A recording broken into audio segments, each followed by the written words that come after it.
Hey, so you're interested in starting intermittent fasting, or maybe you have a family member or a friend that's interested in starting it.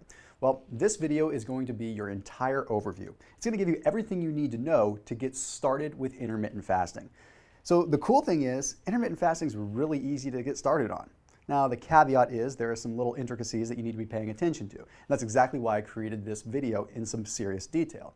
So what we're going to cover in this video is a number of different things. And I'm going to go down the line so you have a solid idea of what we're going to cover. So first off, we're going to talk about what is intermittent fasting and why you shouldn't overthink it.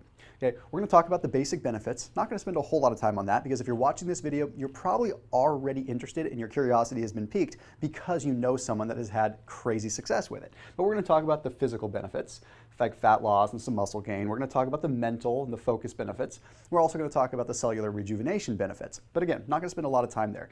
These are the main things I want to cover. So make sure that you pay attention so that you don't miss this section of the video. That's why I want to lay it out before we even get started. So number one, I'm going to tell you how you start a fast, okay? How you actually literally what you do before you start fasting. Then I'm going to talk about how long you should fast for, okay? How much time should you spend not eating, okay? Then I'm going to go into number three. I'm going to talk about what can I consume. Like, can I consume coffee, tea? What can I consume during a fast and what will break a fast?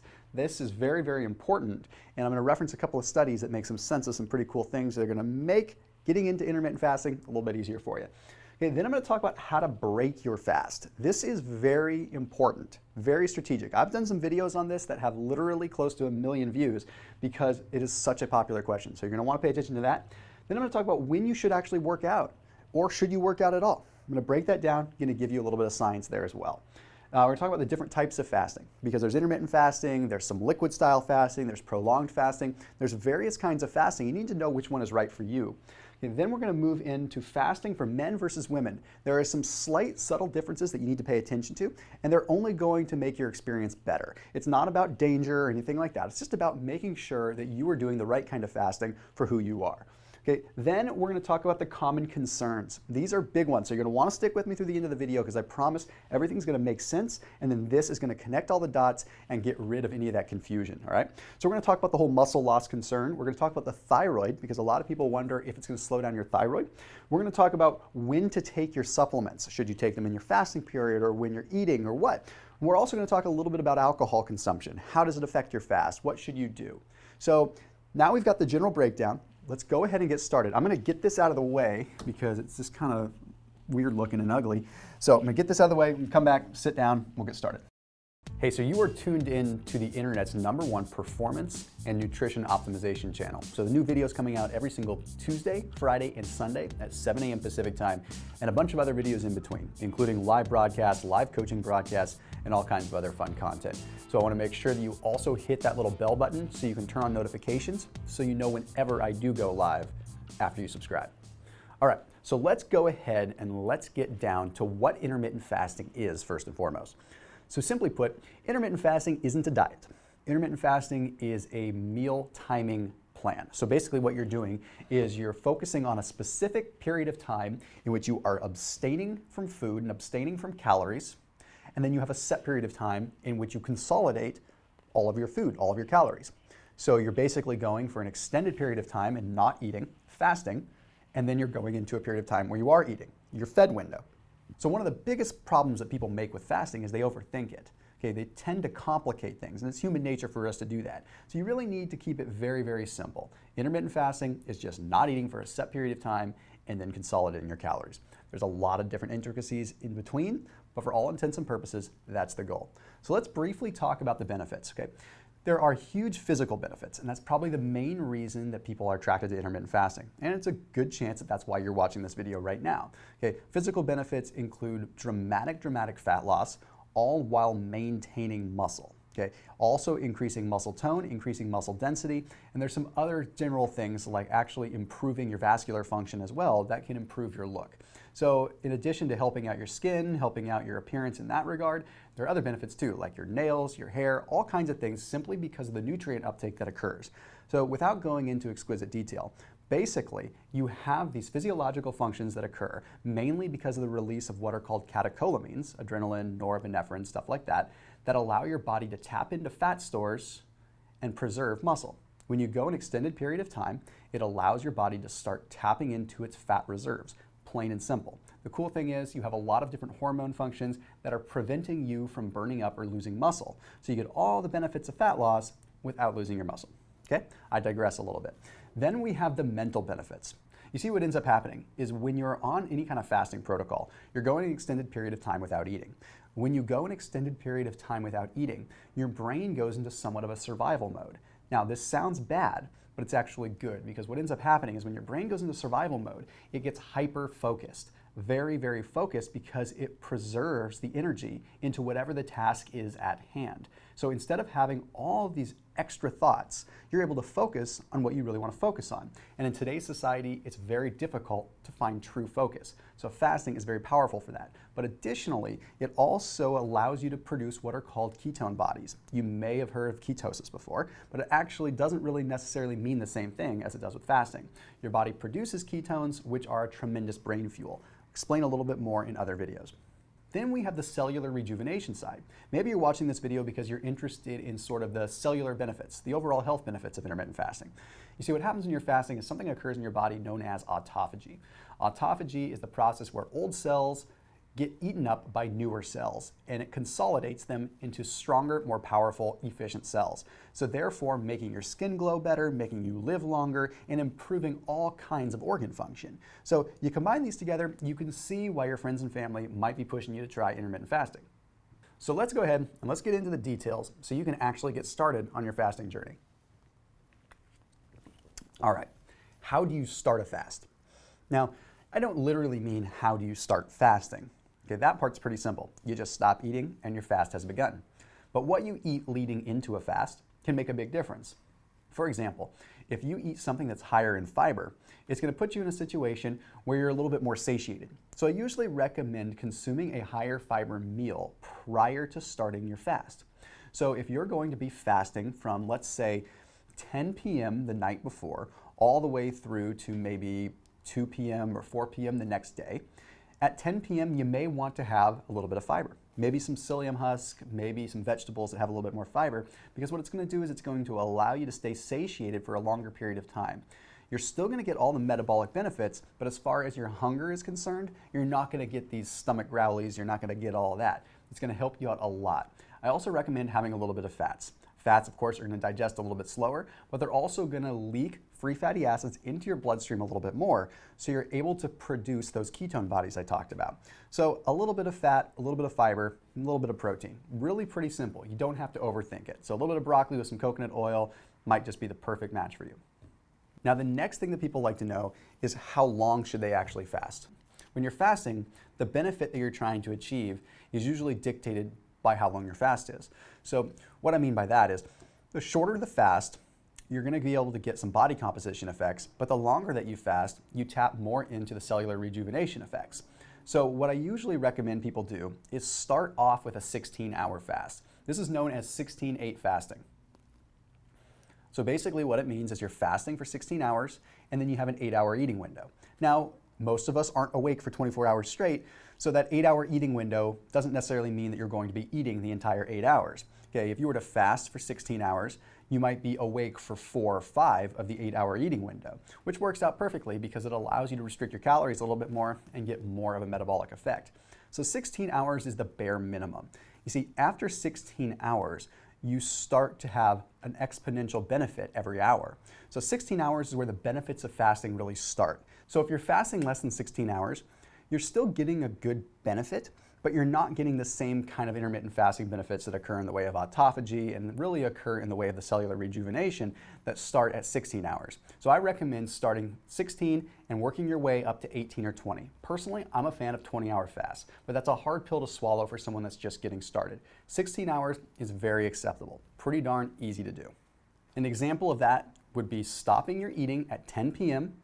and then going to bed and then waking up and not eating until 2 p.m. That's 16 hours. That's really not that bad. Then you go ahead and you just eat whatever you need to between 2 and say 6, 7, 8, 9, 10 p.m. again. So you're really in this perfect situation, this perfect setup of fasting and eating windows. And again, you don't have to eat throughout the entire 8-hour eating window.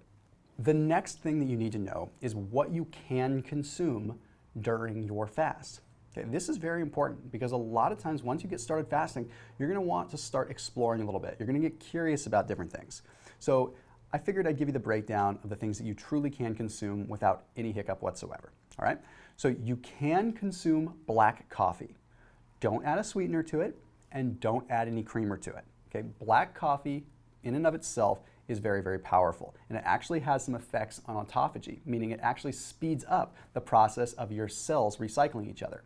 There was actually a study that was published in the journal Cell Cycle that found that the polyphenols in coffee, whether it was decaf or caffeinated, actually encouraged cells to recycle and go through autophagy much more so than those that didn't have coffee.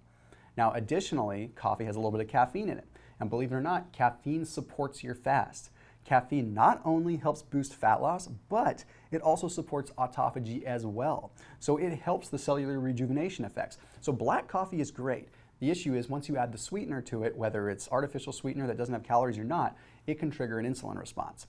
The other thing that you can consume is tea. Go ahead and have tea. You're totally fine. Okay, you can have black tea, you can have green tea, just no sweetener and no creamer in it.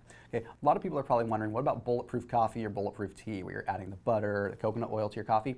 Keep that out of the equation. To have a good fast, you shouldn't have any calories coming in. It should just be basic tea or basic coffee. Now, diet sodas are a little bit of a gray area. Diet sodas you can have every once in a while, but the thing is the artificial sweeteners can still trigger an insulin spike. That insulin spike can screw up your fast just because it triggers a metabolic response. So if you're going to have a soda, I recommend having something that's sweetened with stevia, so you're at least getting a natural sweetener that is 0 calorie versus bringing in something that's completely artificial and going to trigger what's called an excitotoxin response within your brain. Water is obviously okay. You can consume as much water as you want to, unless you're specifically doing a dry fast, which I will talk about in a moment. Now, additionally, I don't think that you should be consuming any bone broth or anything like that. Some people think that you should be consuming broth during an intermittent fast, but there are specific types of fasting that will allow that. Okay. Then it comes down to like your pre-workouts and your BCAAs and things like that. I would not recommend consuming pre-workout during a fast. I would recommend leaning on coffee whenever possible, and don't consume your branched-chain amino acids. And here's the big thing. The branched-chain amino acids can actually break your fast. So just keep them out of the equation because honestly, you're going to preserve muscle either way because you're in a fasted state where the physiology is working to your advantage. Now we get into how to break your fast. Now this is where there are a lot of different methodologies. Okay, I'm a big fan of taking care of your insides first. Okay, you can't get in good shape, you can't look amazing and feel amazing if you're not taking care of your organs. So I'm a big fan of breaking a fast with some kind of bone broth. Okay, when you break your fast with bone broth, it allows the collagen to help restore the gut. A lot of times when you're fasting, you end up weakening temporarily the gut mucosal layer. Okay, this gut mucosal layer is what protects you from any kind of acid or any kind of just damage in the gut. So if you consume some bone broth, it can make it so that the gut can actually absorb things better. So you don't need much, 4-6 ounces, but I highly recommend, no matter the length of your fast, if you break your fast with some bone broth, it helps you out a lot. Then after that, it's very, very important that you're not combining fats with carbs.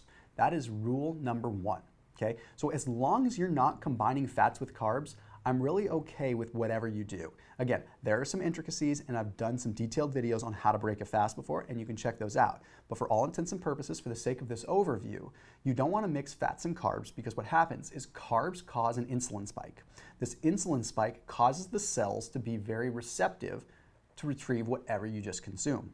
So you can kind of do the math. If you consume carbs that trigger insulin, the cell opens, okay?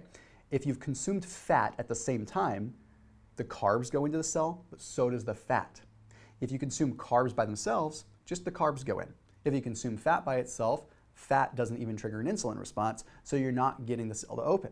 So just don't combine fats with carbs. Either have carbs and protein or fats and protein, but not a mix of the two. Okay, now the big one. When should you work out when it comes down to your fasting period? Should you work out when you're fasting, or should you work out after you've broken your fast? Well, I can tell you honestly that you can do either one. But if you want a little bit more of a physiological body composition effect, or should I say a lot more, you're going to want to train in your fasted state. Here's how I fast. I go to bed, I wake up, and I get my workout in the morning. Then I continue to fast the remainder of the day until it's time to break my fast. So essentially, I'm working out in the middle of my fast, even though it's the first part of the full day that I'm fasting. A lot of people do like to work out at the end of their fast. And this is very, very beneficial, but it's hard to do. If you work out at the end of your fast, like right before you break your fast, you are most likely to burn the most amount of fat then, simply because you're already at the exhausted portion of your fast where your body is already burning fat. The problem is you will see some performance decline at that point in time.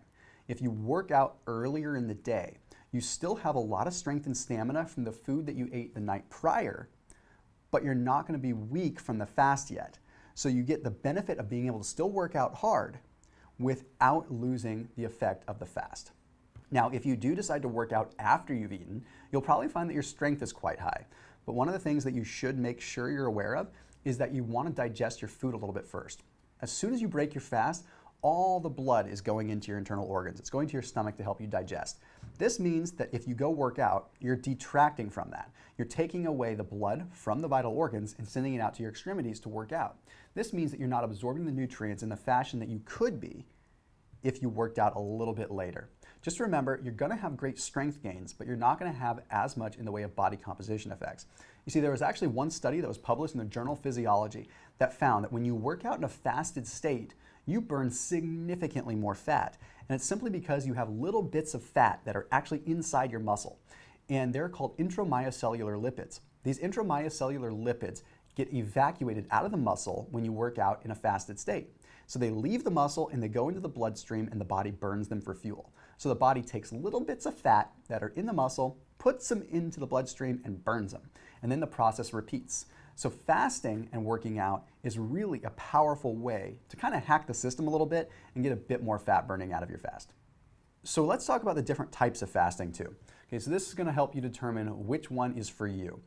The first one that I mentioned is intermittent fasting. That's the basic 16-hour, 8-hour split. Okay, maybe 18-6, maybe 20/4, depending on what you're up for. Okay, that's basic intermittent fasting.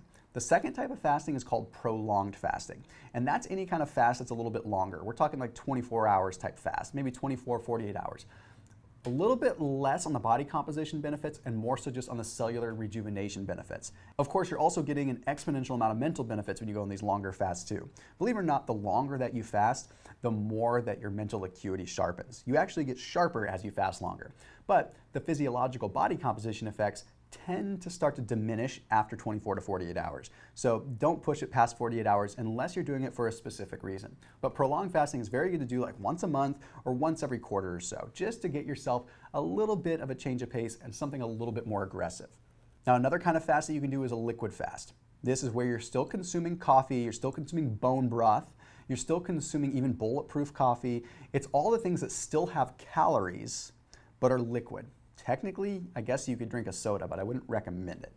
Okay, so the whole idea of a liquid fast is not about the metabolic benefit, it's about giving your digestive system a break. I'm not going to digress too much on that topic because I've done another video on that, but the point is it's still there. And the last kind of fasting is called dry fasting. Okay, dry fasting is where you don't consume any food or water. And this is extreme. You should only do dry fasting like once every 3 to 6 months. Honestly, what ends up happening when you dry fast is you end up pulling hydrogen from your fat stores to make what's called molecular water.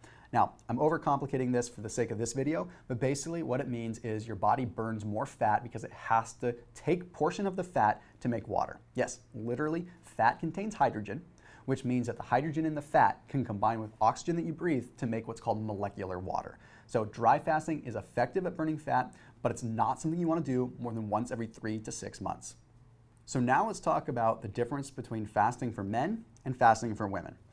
All in all, I don't want you to pay attention to a lot of the crazy nonsense and bro science that's out there on YouTube, okay? Because reality is that men and women are very, very similar when it comes down to how the metabolisms work with fasting, okay? Now there's different things and other people will have different arguments on things, but when it comes down to women fasting, the only thing that they need to be a little bit more concerned with is going to be the fact that because of their reproductive system, their body is going to send hunger signals a lot more aggressively. It's a little bit more dangerous, for lack of a better term, for a female to be fasting in a survival standpoint because they need to have extra reserves that are there to carry a child. So their body might go into a little bit more of a fighting response. It might send hunger signals up through the roof and make them really, really hungry. So if you're a female that's watching this, it's just something to be aware of. And even though the benefits of fasting don't start until hour 16, you can still get some effects by fasting for a shorter amount of time. So maybe start with 12, maybe start with 14 hours and work your way up to it. Men, of course, the fasting is pretty straightforward. You don't have nearly as much of the complex reproductive system that women have. So it's a little bit easier to just go ahead and jump into fasting without any concern. Now let's address the common concerns. Okay, so now you're just about ready to start fasting. You're ready to dive in, get the biggest benefits, but there's still a couple questions that are kind of looming here. The first one that I want to address is, are you going to lose muscle? So to make some sense of this, so you don't just think I'm just some random guy on the internet, I want to show you a study. This study that you can see right now was published in the Journal of Translational Medicine. And this study flat out proved that intermittent fasting versus not intermittent fasting, but eating the same amount of calories, ended up resulting in subjects not only burning more fat, but also building more muscle. Literally eating the same kinds of foods, the same calories, the same macronutrients, proteins, fats, and carbs. Just one group had them allocated to a specific window, and one group ate them throughout the course of the day. And you'll find that the benefits of intermittent fasting as far as muscle preservation are very, very clear in that Journal of Translational Medicine study. So don't worry, you're not going to lose muscle. You're just going to burn fat. But if you were to go ahead and fast for like 3, 4, 5 days, yeah, you might lose some muscle. The other concern that comes up is, will my metabolism slow down? Will it affect my thyroid? Okay. The metabolism is kind of a tricky word, okay? Metabolism slowing down, it's something that people throw around, and it's really kind of a tricky way of explaining it. Your caloric needs are going to decrease if your calories decrease, but your caloric needs aren't going to necessarily decrease if you go for a period of time fasting. So as long as your calories are where they need to be, you're not going to slow your metabolism down. You're totally fine. But the question that comes up a lot is, what about my thyroid? You see, the interesting thing is there's a study that was published in the journal Endocrinology, and this study found that during the fast, during the time that you're not eating, thyroid function would stay the same, but thyroid precursors would start to decrease, okay? Meaning that the production of the thyroid hormone would start to slow down, but the actual thyroid hormone itself didn't slow down. It's just sort of the machine that created thyroid would start to slow down. But the second that subjects ate, it came right back. You see, what ends up happening is, of course, when you're not eating, your thyroid's going to slow down.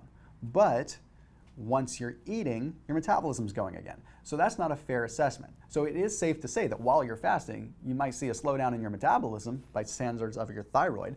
But once you're eating, it all balances back out. Plus, another thing to note is the thyroid rejuvenates very, very quick. So hypothetically, even if it did slow down, you'd be back up and running again in like 10 to 14 days. It's all good.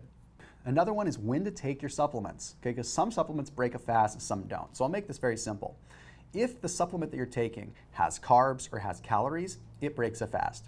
If the supplement that you are taking is a soft gel, like it's an oil, like a fish oil pill, or coenzyme Q10 that's in an oil, okay? Anything that's in a soft gel is usually suspended in vitamin E or some kind of oil.